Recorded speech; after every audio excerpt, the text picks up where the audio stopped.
These are the artful movements of an expert in the martial arts, Frank St. Amour, exhibiting a technique used for self-defense for thousands of years, the karate style of Tae Kwon Do.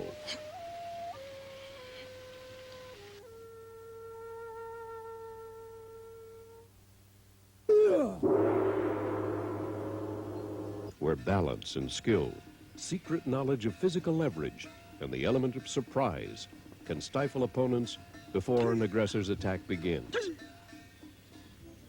Even to the very young, this skill can be taught and acquired as an instinctive physical mechanism for defense. This is a disciple and teacher of this ancient art of Tae Kwon Do, Frank St. Amour.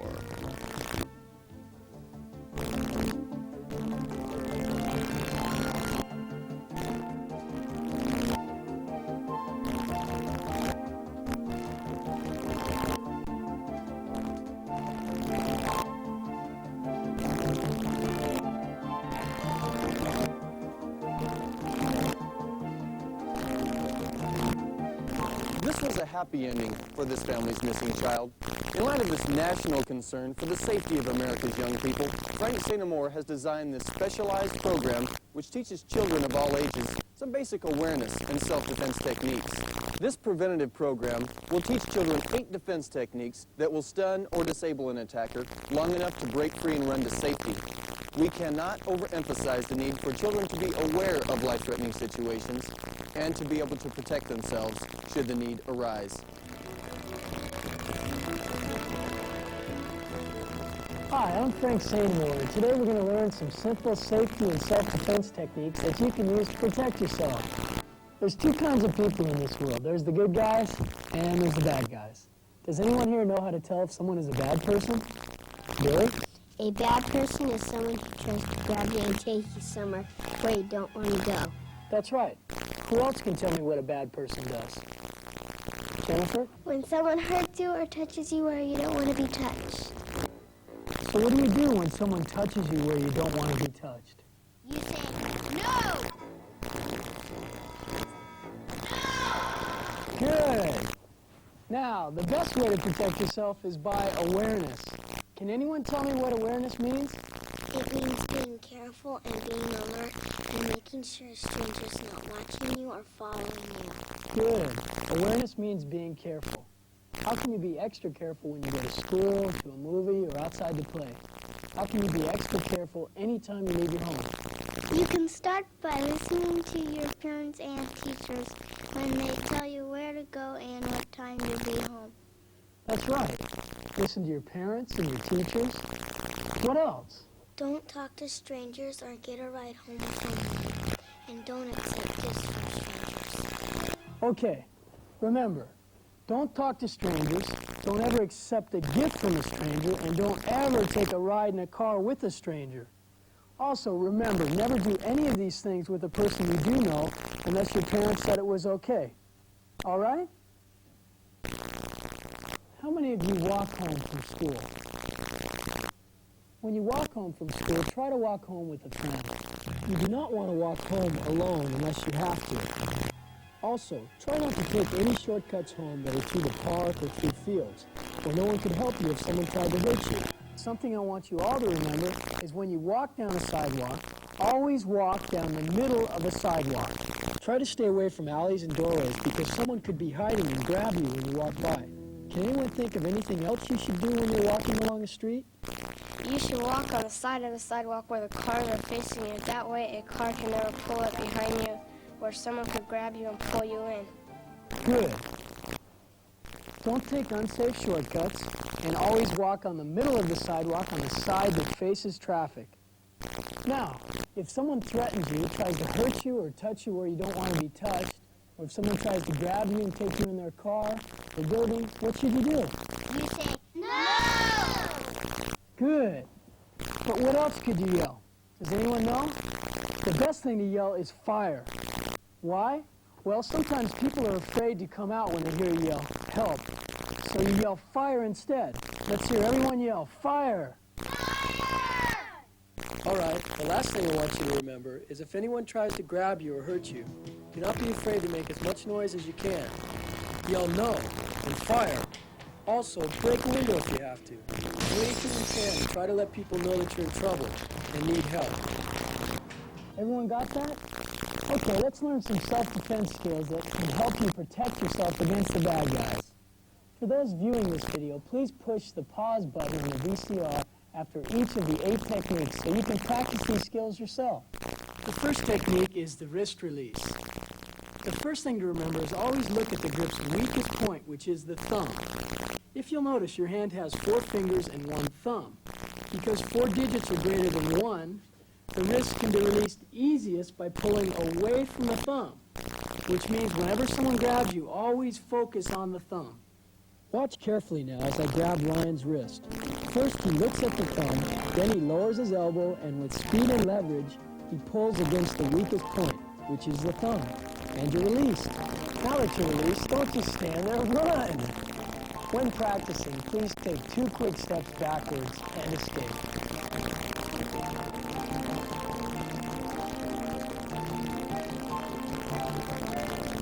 The second technique is the wrist release and stomping kick.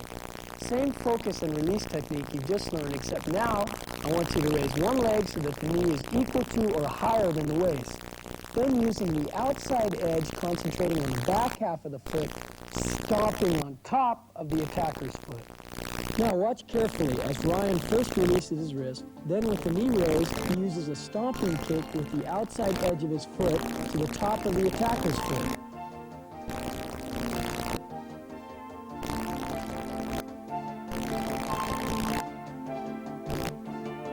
Our third technique is a palm heel to the solar plexus and reverse punch to the same spot. The solar plexus is a very sensitive area located just above the stomach and in between the rib cage. A quick strike to this area will stop just about anyone because it knocks the air out of you. Start the palm heel technique by stepping out into a front stance with your front knee bent, supporting 60% of your weight, the rear leg locked, supporting the other 40%, placed slightly off to one side. Now, extending your arm as you step into the front stance position, striking your attacker in the solar plexus with the heel of the palm, accompanied by a loud no. Then follow that technique with a reverse punch from the other hand that is tucked into what we call the chamber position. As you start the punch, your hand will be in the palm up position with a tight fist. Fingers curl under with the thumb wrapped around the index and middle finger. Then, twisting your fist as you punch into full extension, pulling the heel of the palm back into the chamber position, striking the solar plexus for the second time. Then follow with 2 quick steps and run. Now watch carefully as Ryan steps into the front stance, extending the heel of the palm into the solar plexus, which is followed by the reverse punch. Then with 2 quick steps, he escapes.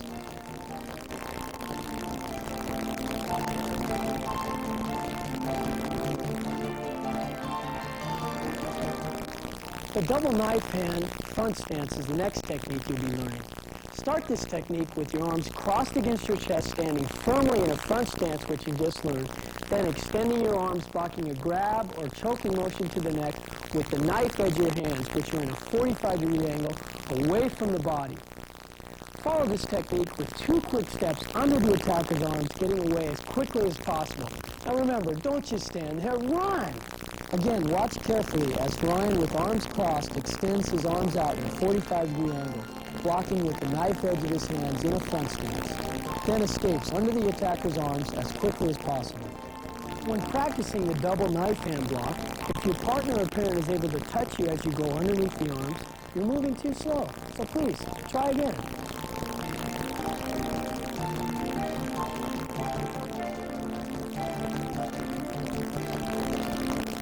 The fifth technique is a punch to the nose in a front stance. As you step into the front stance, your arm extends outward to strike the surface just under the nose with the first 2 knuckles of the fist.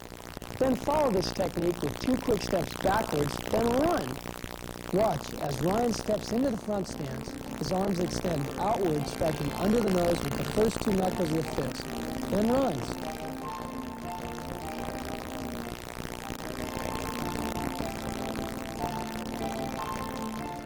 The sixth technique is the palm heel to the nose. Same direction as the punch to the nose, except this time you extend your arm outward while in the front stance, striking with the heel of the palm directly under the nose, which is extremely effective in preventative assault.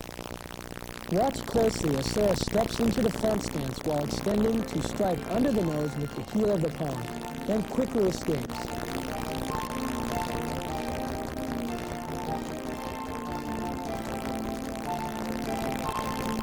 Techniques 7 and 8 are for defending yourself when an attacker has already grabbed a hold of you, and are two of the most serious and devastating techniques of this self-defense program.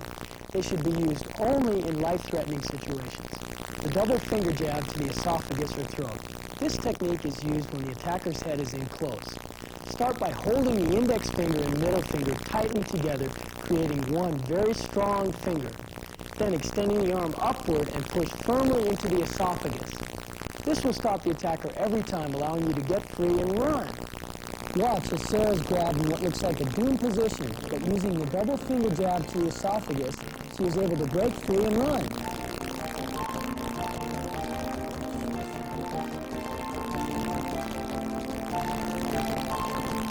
Technique number 8 is the knee to the groin. This is used after the attacker has grabbed you from the front position. As the attacker grabs you, try to grab a hold of his arms, his shirt, or any part of him for leverage. Then raise the knee rapidly so that you strike with the top of your knee into the attacker's groin area. Believe me, this will stop him every time, so you can break free and run. Please, when practicing this move, raise the knee slowly and only halfway, so you don't injure your partner. Watch carefully now as Sarah demonstrates this technique.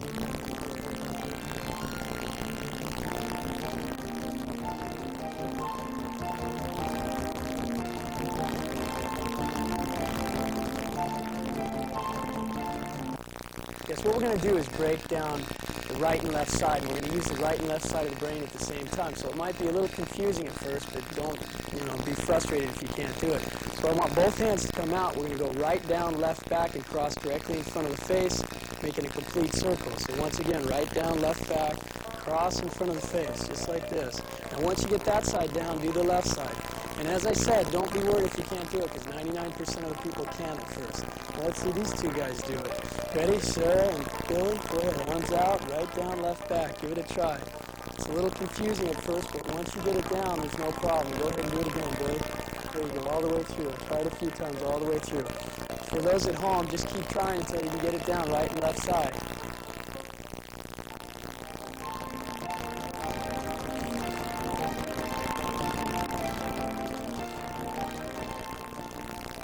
We're going to work on another basic stretching and balancing technique.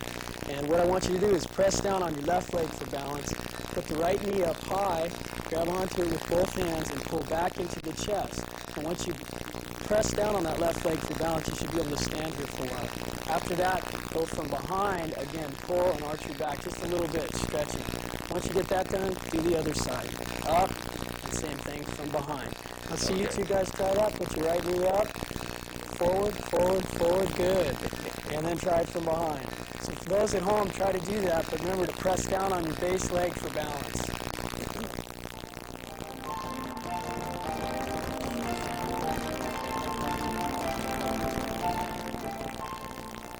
Now this one is going to be a little bit different. It's for a desired release. If somebody grabs you in a bear hug, what I want you to do is pinch on the inner thigh and twist, because the nerve endings are very close to the surface there. And it's very sensitive, so you get the desired release. Watch carefully as I grab Jennifer, I push up. All she's got to do is pinch and twist, and that'll get the desired release. So as I said, the nerve endings are very close right there. And be careful when you're practicing with your partner, because you don't want to injure them.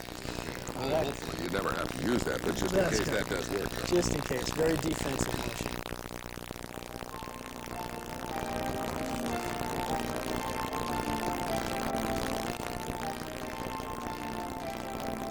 What we're going to do is another self-defense tip. And if I grab somebody's wrist here, what we're going to do is focus on the thumb. She's going to look at the thumb, lower the elbow past the thumb, and pull away from that thumb, because 4 digits are greater than 1. And then the other technique that I want you to work on is from someone grabbing this way, he's going to do an underneath block, grab and block, using this natural groove here of your hand to block and redirect the energy coming towards you. So it's just redirecting rather than trying to stop. So once again, right underneath and left underneath right, and block, redirecting. All right, let's see that real fast.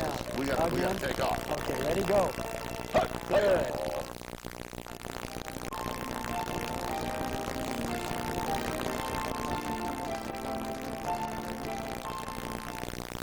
Another safety tip here. What we're going to do is, when someone grabs this way, grabs the shoulder, she's going to direct her energy on the outer part of the hand and pull towards that right side. So use the outer edge of the hand as a handle to redirect it and control the aggression.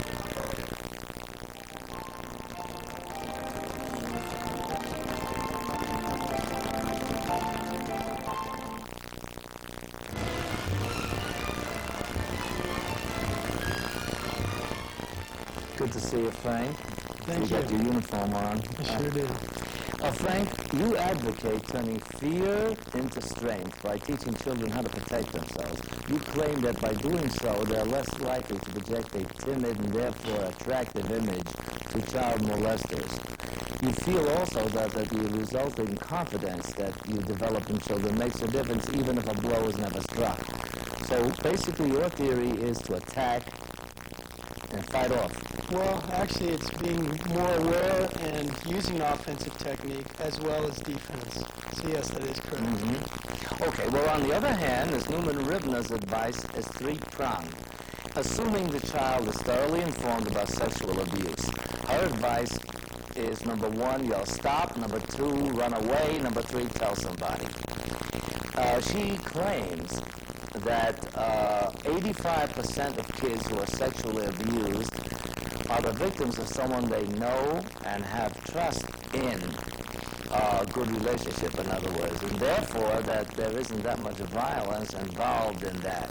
And she also claims that kids have been so brainwashed with stories of weird strangers with guns and all kinds of weapons that they have been misinformed and they've been frightened to a point at which they're not aware of the fact that they could be abused by friends or benign people or relatives.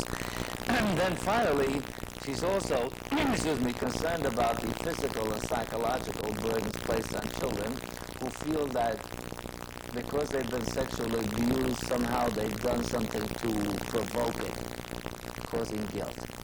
Right, I see. Well, in this program, it really stresses awareness, and it's done in a way that it's a fun type program rather than putting any kind of stress on the child.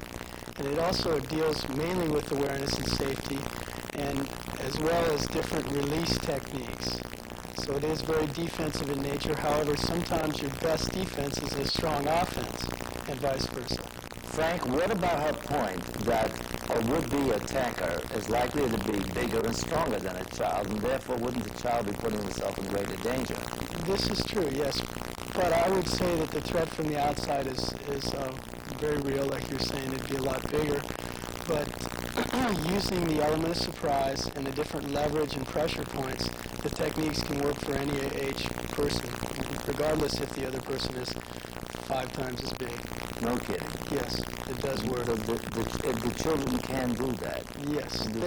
The philosophy that it comes from is Eastern, right, is Asian philosophy from martial art. Mm-hmm. So we do use different pressure points and different techniques that come from martial art. Right. Supporting your theory is Diane Sullivan. Now, she's with the Phoenix program, the Grossman School District. She endorses you. She claims that children need to be taught to take care of themselves, especially latchkey kids. Now, I think, she says, we went past the passive stage and now it's swinging back in the direction to where you fight, scream, and cause attention, because if you don't, you're dead. I mean, now what about, but that's pretty strong. That is pretty strong. Yeah. Well, again, I'd like to say I think the best defense is not to be there. So in the program, we teach them to be very aware, look up, around, and see what's going on around them. When they're crossing the street, to be very careful and look up and around. Rather than looking at the ground, they're a little more aware and more confident. And you can see that, and they're less likely to become preyed upon by some child molester or somebody that might abduct them. So in the program we do teach this, to be aware and look up and around and be very confident. I might add that you speak from experience. When you were 17, you were jumped by a gang of 15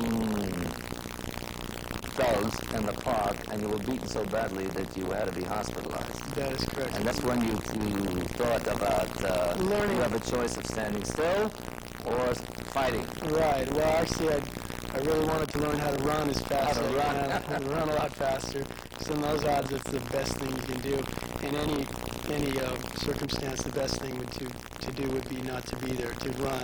But sometimes there's no way that you can run out of certain situations. You're caught, and the different techniques that we use are focused on the different grabs so that they can release and then run. So it isn't like they're going to stand there and punch it out with somebody a lot bigger than them. They're just using the element of surprise, releasing and running.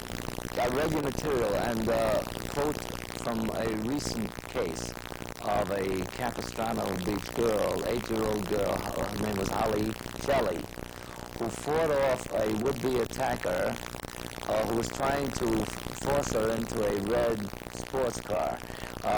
Now, here's a little girl. Now, the attacker was about 30 years old, medium height, weighed about 180 pounds, and she fought him off, screaming, kicking, biting, and her parents claimed that they drilled her in that, and that by acting that way, she took him completely by surprise.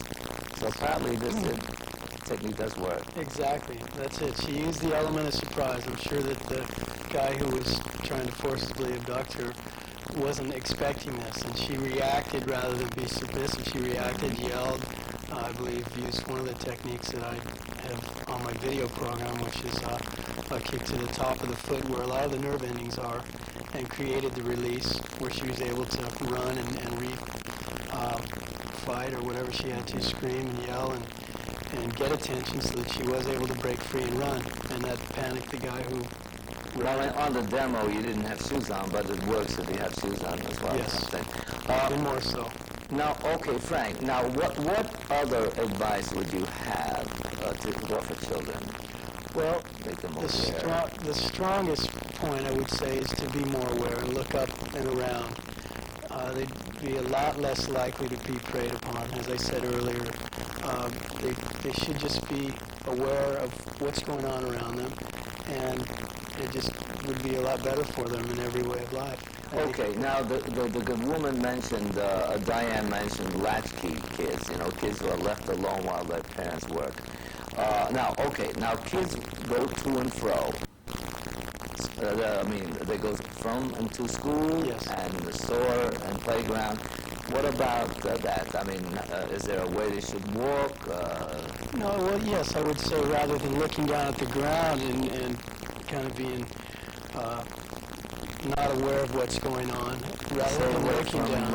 Either the alley or the street. Right, they should walk in a certain area. Usually facing traffic is the best way to walk, so that a car from behind can't come up and grab you, so that you're able to see any car that comes this way, and that way you can just move away. Obviously, the best defense is not to be there, so I would say looking up, walking down the middle of the sidewalk so that you're not right next to an alley or a doorway, and not walking alone if they could help it. Right, but at times there's no way of avoiding that. So if they're just aware and there's people around, there should be no problem. And this tape just teaches them confidence, which is extremely important.